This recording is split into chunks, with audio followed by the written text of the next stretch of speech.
Hello mga guys. Ako po ay nagsi-cellphone tapos yung asawa ko po, tingnan niyo po oh. Tingnan yung asawa ko. Nagsi-cellphone din.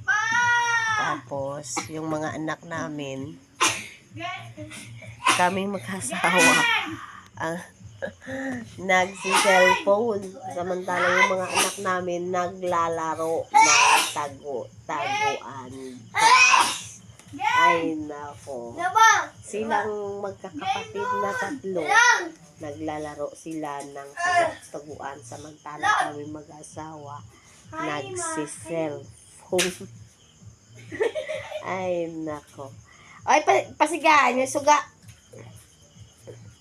Yung sinasabi ko yung ilaw. Ano kasi, tingnan mo.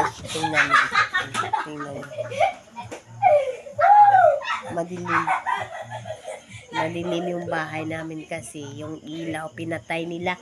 Oy, pasigahay, suga! Pisoy! Pasigahan nyo lang ba? Basta nag-ano ko di. Nan! Pasigahan nyo? Hay, gampang kami. Dapat patsun.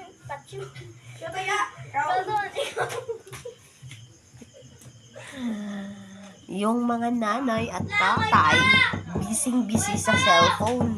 Samantala yung mga anak naglalaro ng taguan, mga guys.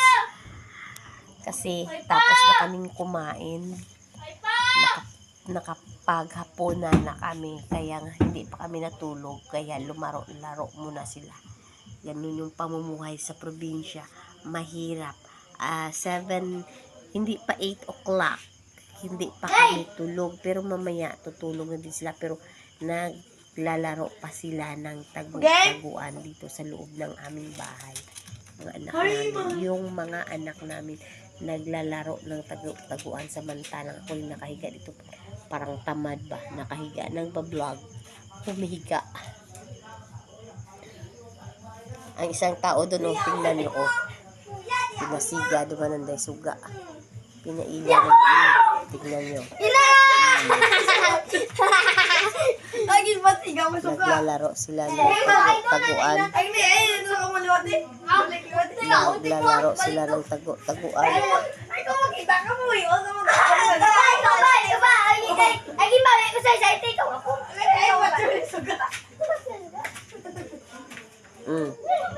Pinatay naman nila yung ilaw kasi naglalaro nga sila ng taguan. Yan lang po mga guys, update sa aming mga life na magnanay, na pamilya, maingay. God bless po sa inyo lahat. Halin kita nun. Paki-like naman, paki-comment, at paki-share ng aking video. Thank you po. God bless. Bye-bye.